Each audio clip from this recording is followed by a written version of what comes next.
전도서 7장 1절에 다시 보겠습니다. 아름다운 이름이 보배로운 기름보다 낫고 그 다음에 죽는 날이 출생하는 날보다 나으며, 두 번째는 죽는 날이 출생하는 날보다 나으며. 구원 안 받은 사람이 이거 보면요, 세상에 이런 말이 있나 그렇게 생각할 거예요. 그죠?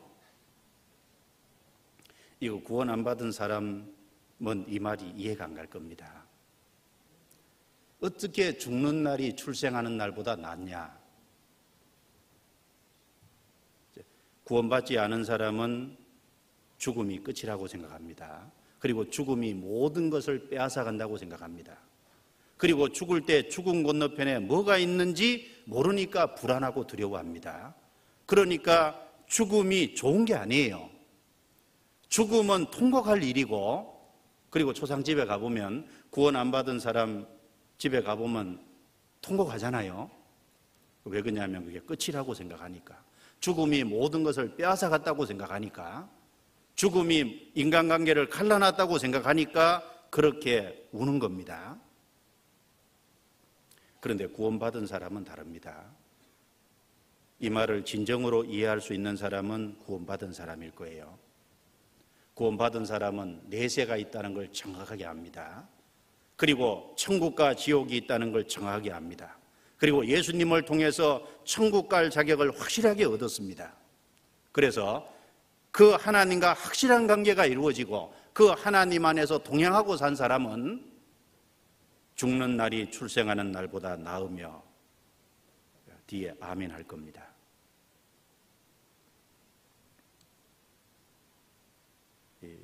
그런데 구원 안 받은 사람은 이 말을 이해할 수가 없습니다. 그런데 구원 받은 사람 속의 편에서는 어떻게 생각을 해야 되냐 하면은, 이 세상에 태어나는 건 울고 태어나잖아요. 뭐 하려고 태어납니까? 물론 구원 받으려고 태어났지만 동시에 이 세상에 태어나는 이유가 수고하려고 태어나잖아요. 맞죠? 아닌가 보네요. 욥기 5장 7절에 보면 인생은 고난을 위하여 났나니 불티가 위로 나른 같으니라. 불티가 아래로 날라요, 위로 날라요? 불티가 위로 나르는 게 아주 자연스러운 것처럼 인생은 이 세상에 고난을 위해서 났다는 겁니다. 그러니까 살아있다는 것 자체가 고난인 거예요. 그래서 울고 왔다가 울고 간다고 얘기합니다. 그리고 인생은 살아가면서 여러 가지 쓰라린 경험, 어두운 밤길을 통과하는 것이 많이 있게끔 되어 있습니다. 그리고 구원받은 이후에도 고린도후서 5장 6절에 있는 말씀처럼 이러므로 우리가 항상 담대하여 몸에 거할 때에는 따로 거하는 줄을 아노니, 그 말씀이 있거든요. 우리가 구원을 받았지만은, 구원을 받았어도 주님이 우리 속에 계시지만 주님과 대면하고 보는 거하고는 다르잖아요. 그런 의미에서 주님과 따로 거한다 그 말입니다. 주님이 내 안에, 내가 주님 안에 있는 것은 사실이지만 그러나 대면해서 보는 건 아니기 때문에 따로 거하고 있잖아요. 몸에 거할 때는 따로 거하는 줄을 아노니. 그리고 주님의 일을 하는 가운데 때로는 지치고 피곤하고 어려울 때도 있습니다. 그리고 몸이 여러 가지 일을 하면서 몸이 피곤해집니다. 그런데 어느 날 죽음이 그리스도인에게 딱 찾아옵니다. 그러면 그리스도인에게는 그것이 안식이잖아요. 이 세상 모든 수고를 거치고 구원받은 사람이 죽을 때 거기부터는 안식이지 않습니까? 요한계시록 14장입니다. 여기 적고 요한계시록 14장.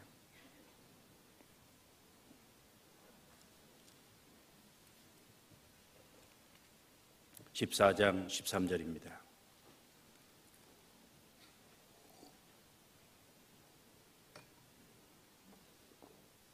요한계시록 14장 13절 같이 읽습니다. 또 내가 들으니 하늘에서 음성이 나서 가로되 기록하라. 자금 이후로 주 안에서 죽는 자들은 복이 있도다 하심에 성령이 가라사대 그러하다. 저희 수고를 그치고 쉬리니 이는 저희의 행한 일이 따름이라 하시더라. 분명히 얘기하시기를 하늘에서 음성이 나서 가로되 기록하라. 왜 기록하라 그랬냐면 중요한 거니까 기록해 놓으라는 겁니다. 우리 보라고 기록해 놓으신 거죠. 자금 이후로 주 안에서 죽는 자들은 복이 있도다 하심에, 주 안에서 죽는다는 게 뭡니까? 그러니까 주님과 올바른 관계를 맺고, 즉 구원을 받은 이후에 주님과 동행해서 살다가 죽는 사람이 주 안에서 죽는 거잖아요. 어떤 사람은 그런데 구원만 받고 주 안에서 동행 안 하고 살다가 주님 만날 수도 있죠. 여기서 말하는 주 안에서 죽는다는 건 구원을 확실하게 받았을 뿐 아니라 주님 안에서 주님 일을 하다가 동행하다가 죽는 사람 말하는 겁니다. 복이 있도다 하심에 성령이 가라사대 그러하다 저희 수고를 그치고 쉬리니 이는 저희의 행한 이 일이 따름이라 하시더라. 그렇죠. 일하다 가야 쉬는 것도 있죠. 그런데 구원을 받아도 일 안 하고 살면은 쉴 것도 없잖아요.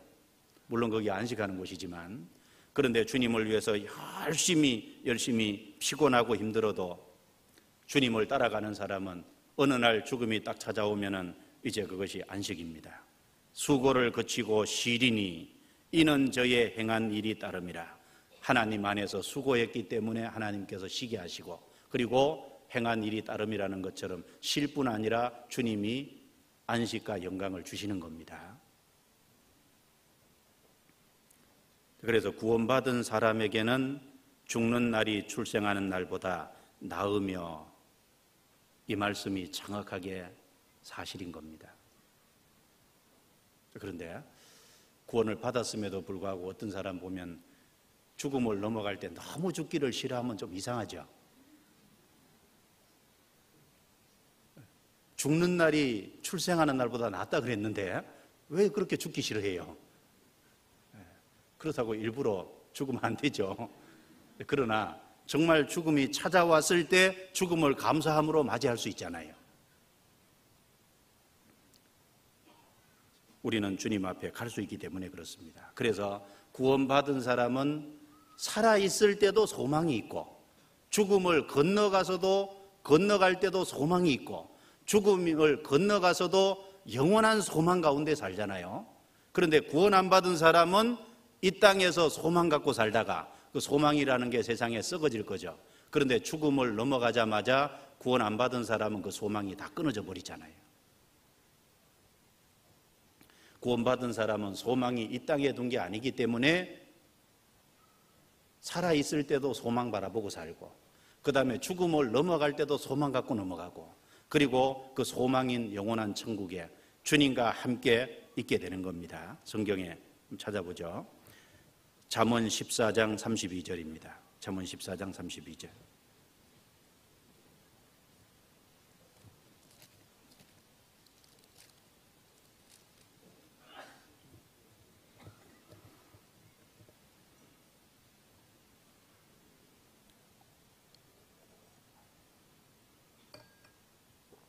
잠언 14장 32절 같이 읽겠습니다. 악인은 그 환난에 엎드러져도 의인은 그 죽음에도 소망이 있느니라.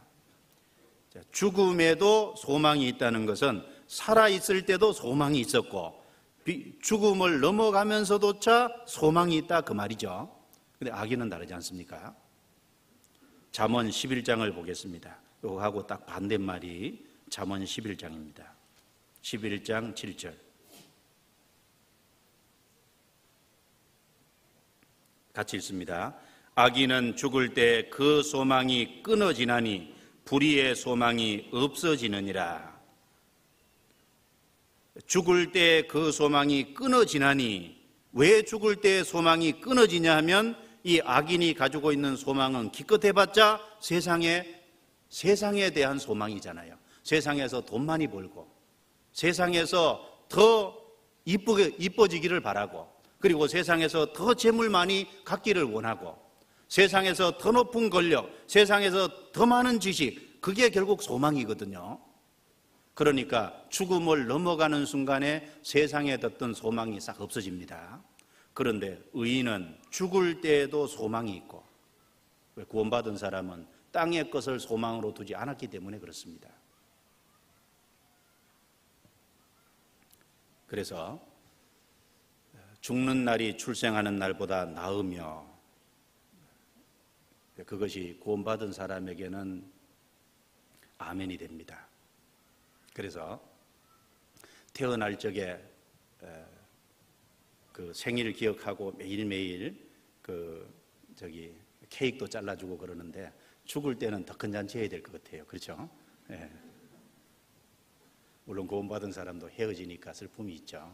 그러나 죽음을 넘어가는, 구원받고 죽음을 넘어가는 그 당사자에게는 기쁜 거거든요. 그게 슬픈 게 아닙니다. 그것이 하나님 앞에 진정으로 복된 길로 나아가는, 죽음은 또 다른 세상의 시작이니까. 그래서 우리가 그렇게 확실하게 믿을 뿐 아니라 자녀들에게도 그걸 가르쳐야 되잖아요. 자녀들에게도 죽음이 좋은 것이라는 걸, 정말 구원받은 사람에게는 죽음이 좋은 것이라는 걸 가르쳐야 부모가 갑자기 세상을 떠났을지라도 마음에 절망하지 않게 되겠죠. 마땅히 그래야 될 겁니다. 그 다음에 전도서 7장입니다. 전도서 7장 2절입니다.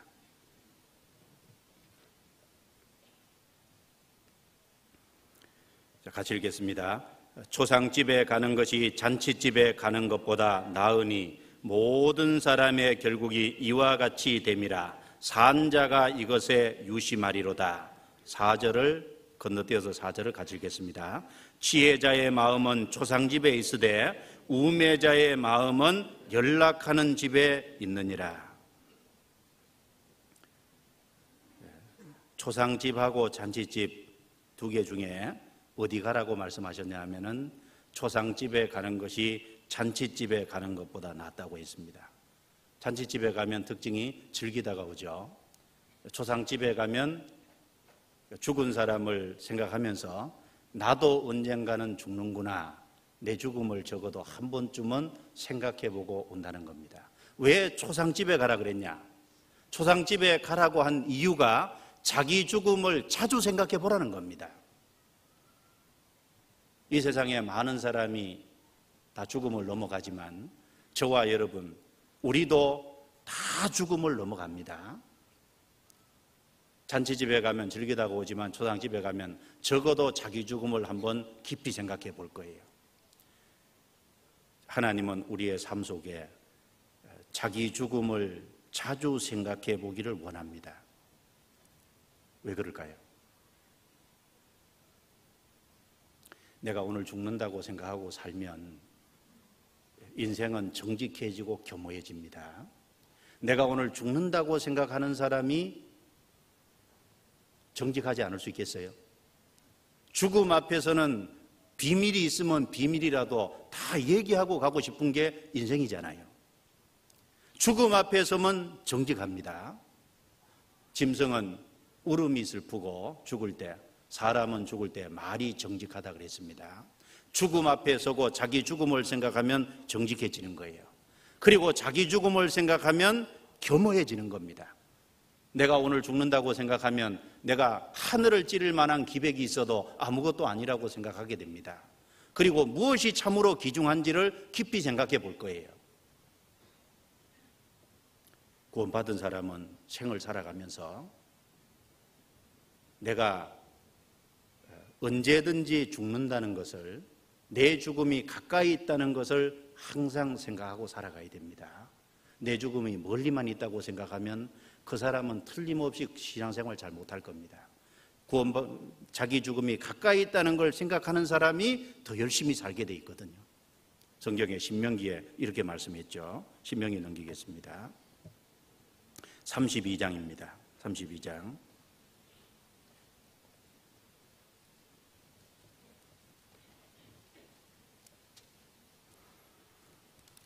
32장 29절입니다. 29절 같이 읽습니다. 그들이 지혜가 있어서 이것을 깨닫고 자기 종말을 생각하였으면, 자, 지혜가 있는 사람은 자기 종말을 생각한다는 겁니다. 지혜로운 사람은 자기 종말을 생각하는 거예요. 내가 오늘 죽는다는 생각을 딱 해보십시오. 죽는다고 생각하면 첫 번째, 내가 하는 일이 귀해질 겁니다. 내가 살 일이 많다고 생각하면 주님 안에서 맡은 일이 부담스럽고 힘들게 생각될지 몰라도, 내가 오늘 죽는다는, 내가 마지막 날이라면 주님 앞에서 주님이 내게 맡기신 일이 소중해질 겁니다. 그리고 그것에 대해서 감사하게 되겠죠. 그리고 내가 오늘 죽는다고 생각하면 내가 사귀고 있는, 내가 인간관계를 맺고 있는 사람들이 소중해질 거예요. 어떤 인간관계 속에서 혹 틀어지고 인간관계가 좀 꼬여서 서로 이렇게 잘 안 보고 갈등이 있고 그런 사람도 내가 오늘 죽음을 넘어간다고 생각하면 화해하지 않겠어요? 죽음을 넘어가서 주님을 봐야 되는데 주님 보기 전에 화해하고 가야 된다는 생각 안 하겠냐고요. 그리고 죽음을 넘어간다고 생각하면 내가 가까이 하고 있는 인간관계 속의 사람들에게 내가 뭘 심어주기를 원하겠어요? 주님의 복음을, 정말 구원받아야 된다고 그 전도하지 않겠어요? 내가 시한부 인생으로 한 10일 정도밖에 못 산다, 그러면 뭐 할 것 같아요? 쫓아다니면서 전도하겠죠. 그렇죠? 그 TV에 나오는 것처럼 자기 하고 싶은 거 다 해보고 그렇게 다니는 게 아니라, 정말로 죽음이 얼마 안 남았다는 것이 확실하다면은 틀림없이 자기에 가까운 사람 전도하러 다닐 겁니다. 제대로 믿음이 있는 사람은 그럴 겁니다. 그리고 죽음이 아주 가까이 있다는 것을 적어도 생각하는 사람은 주님 만날 때를 생각해 볼 거예요. 그래서 자기 주변에 자기가 깨끗이 못한 게 있으면은 다 버릴 겁니다. 그래서 요한일서 3장 2절 3절에 사랑하는 자들아, 우리가 지금은 하나님의 자녀라. 장래에 어떻게 될 것은 아직 나타내지 아니하였으나 그의 나타내시되면 우리도 그와 같을 줄 아는 것은 그의 계신 그대로 볼 것을 인함이니, 주를 향하여 이 소망을 가진 자마다 주의 깨끗하신가 같이 자기를 깨끗게 하느니라. 내가 오늘 죽어서 주님 만난다면 먼저 자기 자신부터 돌아볼 겁니다. 하나님 앞에 거짓되고 잘못된 것이 있으면 주님 만나기 위해서라도 그것부터 정리할 겁니다. 그래서 내가 오늘 죽는다면, 내가 생애의 마지막 날이라면 적어도 마지막 날, 생애의 마지막 날 내가 후회하지 않을 일, 그 일을 하고 살려고 할 겁니다. 그리고 거기서 내가 마땅히 해야 될 일, 그 일을 하고 살게 될 겁니다. 마지막 날이라면 내가 무엇을 할 것인지 생각하고 그 일을 우선적으로 할 거예요. 그래서 지혜자의 마음은 초상집에 있다 그랬습니다. 우매자의 마음은 연락하는 집에 있습니다. 그래서 우리 주변에 형제 자매들 세상을 먼저 뜨든가 초상집이 있으면 좀 자주 가세요. 자주 가서 이제 물론 그 가족도 위로하고 도와주기도 하지만은 가서 자기 죽음도 아마 깊이 생각해보고, 나도 죽음을 넘어갈 텐데 내가 죽음을 넘어간다고 생각했을 때 주님과 나와의 관계를 한번 깊이 생각해보고 이제 자주 자기를 점검하는 것이 필요할 겁니다. 성경에서 초상 제일 많이 치른 사람이 누굴까요? 성경의 인물 중에 초상 제일 많이 치른 사람 누구겠어요? 모세일 겁니다. 모세는 애굽에서 나와서 광야 40년 갔는데 장정 20세 이상이 60만 명 정도 나와서 2명 빼고 58만 9,998명이 광야에서 죽었잖아요. 그렇게 조상을 많이 치른 거예요. 그러면은 장정만 죽었겠어요? 여자도 죽고, 그렇죠? 그리고 어르신들도 죽고, 젊은 사람도 죽은 사람이 있겠죠? 모세는 40년 광야길을 가면서 죽는 사람 무수히 봤습니다. 거기에는 주님의 심판을 받아 죽은 사람도 있고, 거기에는 자연사한 사람도 있을 거고, 여러 가지 모습으로 죽는 사람을 계속 봤기 때문에, 모세는 그 죽음을 많이 본 사람이기 때문에 인생의 허무감을 알고, 그리고 인생의 그 짧은 기간 동안 무엇이 소중하다는 것을 모세는 더 깊이 생각해 봤을 겁니다. 그래서 시편 90편이라는 유명한 시가 나오게 된 거잖아요. 물론 성령의 감동하심으로 기록했지만 그것은 많은 사람의 죽음을 봤기 때문에 그렇게 나올 수 있는 내용이거든요. 시편 90편 넘겨보겠습니다. 시편 90편.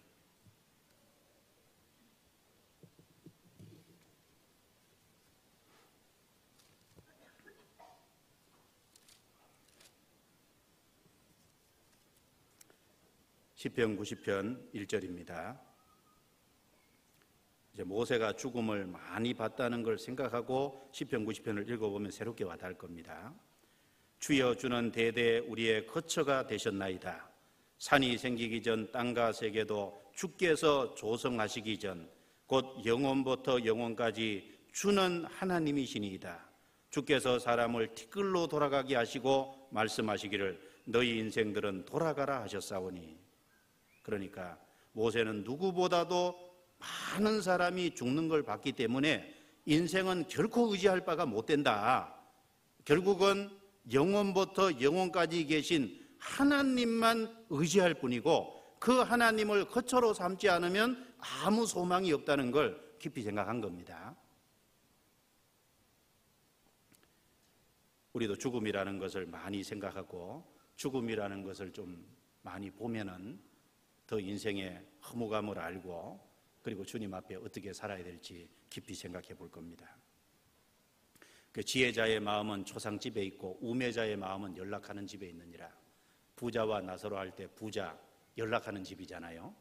그러니까 부자는 고운 베옷을 입고 그리고 자색 옷을 입고 그리고 날마다 호화로이 연락하는데 그 부자는 연락하는 거 좋아하고 그러다 보니까 자기 인생의 죽음에 대해서 깊이 생각 안 해보고 그리고 결국은 죽음 건너편에 자기 심판에 대해서 깊이 생각 안 해보다 보니까 영혼이 구원받지 못하고 영원한 지옥으로 떨어지게 되는 거잖아요. 그래서 인생이 아주 강팍한 마음을 갖고 살던 사람도 갑자기 자기 친구가 죽고 어떤 갑자기 자기 주변에 있던 사람이 세상을 떠날 적에 그것으로 인해서 충격을 받고 자기 죽음에 대해서 생각하면서 마음이 탁 낮아져서 구원받는 사람도 있잖아요. 그러니까 조상집에 가라고 한 것이 괜히 가라고 한 것이 아닙니다. 조상집에 가는 것이 잔치집에 가는 것보다 나으니 우매자의 마음은 잔치집에 연락하는 집에 지혜자의 마음은 조상집에 있다. 우리가 그것을 기억하는 게 필요할 겁니다. 그리고 슬픔이 웃음보다 나음은 얼굴에 근심함으로 마음이 좋게 됨이니라. 슬픔이 웃음보다 낫다 그랬습니다. 구원 안 받은 모든 사람은 사실 슬퍼해야 됩니다. 왜 그러냐면은 죽음을 건너가면 지옥이 기다리고 있고 그 지옥은 가장 고통스러운 곳이잖아요.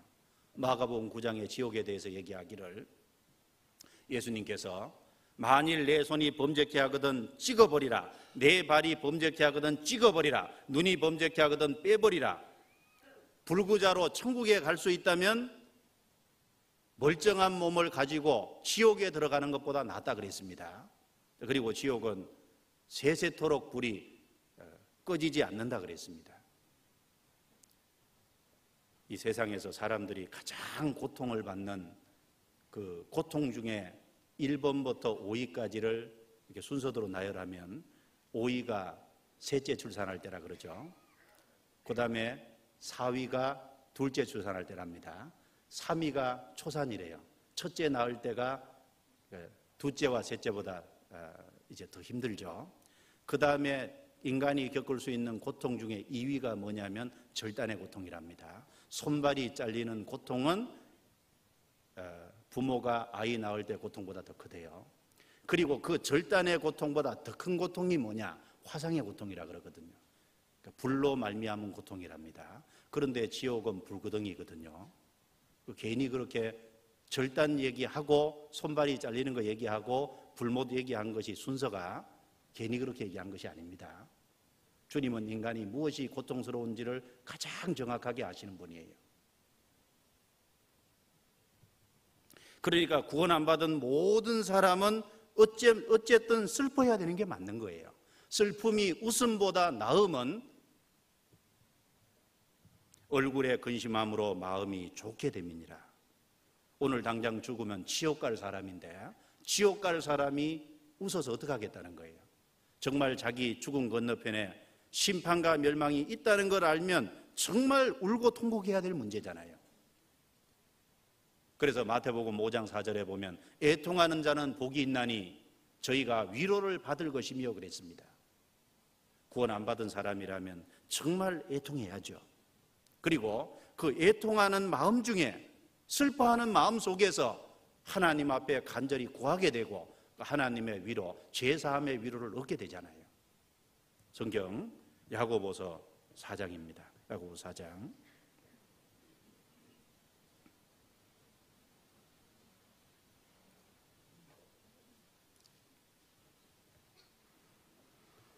야고보서 4장 8절부터 10절까지입니다. 8절부터 10절까지 같이 읽습니다. 하나님을 가까이 하라. 그리하면 너희를 가까이 하시리라. 죄인들아 손을 깨끗이 하라. 두 마음을 품은 자들아 마음을 성결케 하라. 슬퍼하며 애통하며 울지어다. 너희 웃음을 애통으로 너희 즐거움을 근심으로 바꿀지어다. 주 앞에서 낮추라. 그리하면 주께서 너희를 높이시리라. 여기 틀림없이 죄인들아 그랬죠? 구원 못 받은 사람에게 하는 말입니다. 슬퍼하며 애통하며 울지어다. 정말 구원 못 받은 사람은 슬퍼해야 됩니다. 애통하고 울어야 되는 게 맞죠. 슬픔이 웃음보다 나음은 저희가 얼굴에 근심함으로 마음이 좋게 된다 그랬습니다. 웃음을 애통으로 너희 즐거움을 근심으로 바꿀지어다.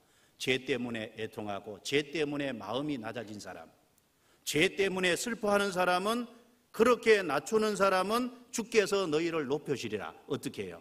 주님의 복음을 깨닫게 해서 제사함의 위로를 얻게 하고 그리고 그 가운데서 건져주시잖아요. 그러니까 주님이 높여주시는 겁니다. 그래서 여기 5장 1절에 이렇게 말했습니다. 들으라 부한자들아 너희에게 임할 고생을 인하여 울고 통곡하라. 너희 재물은 썩었고 너희 옷은 좀 먹었으며 너희 금과 은은 녹이 슬었으니 이 녹이 너희에게 증거가 되며 불같이 너희 살을 먹으리라. 너희가 말세의 재물을 쌓았도다. 보라 너희 밭에 추수한 품꾼에게 주지 아니한 삭시 소리 지르며 추수한 자의 우는 소리가 만군의 주의 귀에 들렸느니라. 너희가 땅에서 사치하고 연락하고 도살의 날에 너희 마음을 살찌게 하였도다. 너희가 옳은 자들을 정죄하였도다. 또 죽였도다. 그는 너희에게 대항하지 아니하였느니라.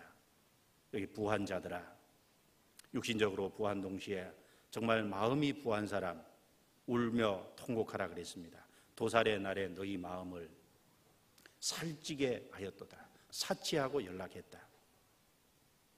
그거보다 정말 죄인은 좀 슬픔이 있지만 죄로 인해서 슬퍼하고 근심하고 그 속에서 인생의 해답을 찾고 하나님은 그런 사람을 구원해 주시고 그런 사람에게 소망을 주실 겁니다.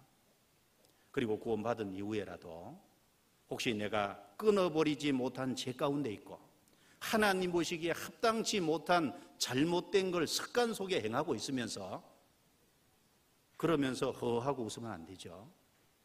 구원받은 이후에 혹 내가 하나님 앞에 잘못하고 습관적으로 잘못된 것이 있으면 그 근심하는 게 마땅하잖아요. 슬픔이 웃음보다 나은 것이 있습니다. 그러면 얼굴에 근심함으로 마음이 좋게 되는 거예요. 주님이 그것을 고쳐주시고 주님이 그 마음 안에 평강을 주시는 거예요.